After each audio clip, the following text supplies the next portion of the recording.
결혼은 창조주 하나님께서 제정하신 신성한 제도와 질서입니다. 창세기 2장 18절 이하입니다. 여호와 하나님이 이르시되 사람이 혼자 사는 것이 좋지 아니하니 사람이 독신으로 지내는 것이 좋지 아니하니 내가 그를 위하여 돕는 배필을 지으리라 하시니라.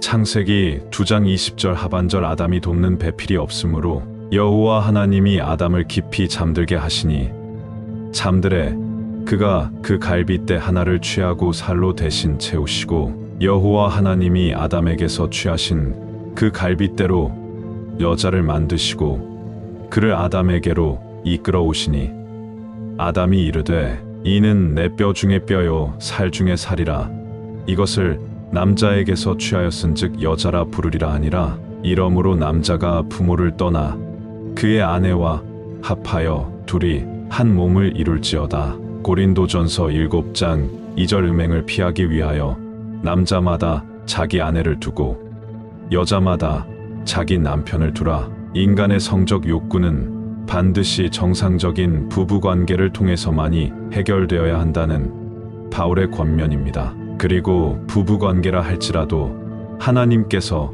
정하신 선을 넘어서는 안 됩니다. 예를 들어 부부관계라 할지라도 학문 선교나 구강 선교는 해서는 안 됩니다. 바울은 남편과 아내는 배우자를 위해 지속적인 성생활의 의무를 이행해야 함을 권면하고 있습니다. 부부관계에 한정된 성적관계는 금욕의 대상이 아니라 지극히 건강하며 정상적인 것이라는 바른 이해가 있어야 합니다. 결혼은 하나님께서 직접 제정하신 성스러운 보편적인 제도와 질서라는 것을 명심해야 하고 독신은 매우 특수한 경우와 매우 특수한 상황 속에서만 해당이 된다는 것을 이해해야 하는 것입니다. 여자는 남편에게서 갈라서지 말아야 합니다. 그리스도인은 배우자의 반복적인 외도 문제 외에는 절대 이혼하면 안 됩니다. 이것이 하나님의 명령입니다. 만약 배우자의 외도 문제가 없었고 다른 문제로 이혼한 경우에는 이혼을 했더라도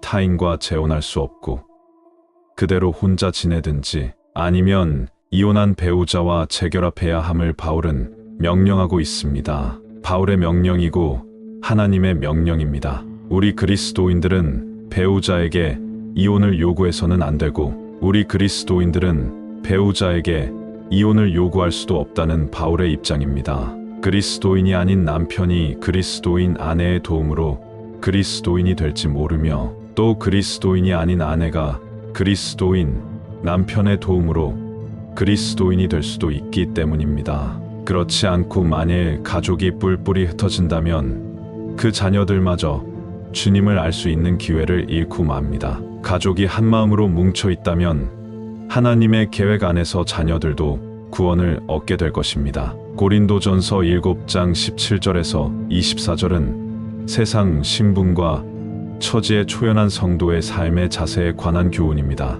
그래서 저와 여러분은 이 세상의 것에 대해서 탐욕을 부리거나 집착을 해선 안 되고 하나님 나라의 백성으로서 이 세상 것에 대한 초연한 자세를 가지고 있어야 합니다. 성도가 혼인 상태든지 미혼 상태든지 혹은 불신 배우자와 혼인 상태든지 그러한 상황을 인위적으로 바꾸려 할 것이 아니라 그 처지와 상황에 초연하여 하나님을 섬기는 자들이 되라는 권면을 바울이 하고 있는 것입니다.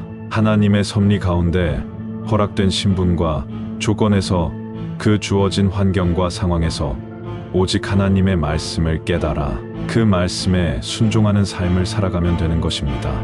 저와 여러분은 중요하지 않은 것이 무엇인지 그리고 참으로 오직 중요한 문제가 무엇인지를 분별하고 이해할 수 있어야 합니다. 여러분 성도의 삶의 목적이 세속적 신분과 처지를 향상시키는 데 있는 것이 아닙니다. 그저 자신의 자리에서 하나님의 뜻에 순종하여 그 하나님의 부르심에 합당하게 살아가는 것이 성도의 삶의 목적인 것입니다. 이러한 바울 사도의 심오한 가르침을 가슴 깊이 새기시기를 바랍니다.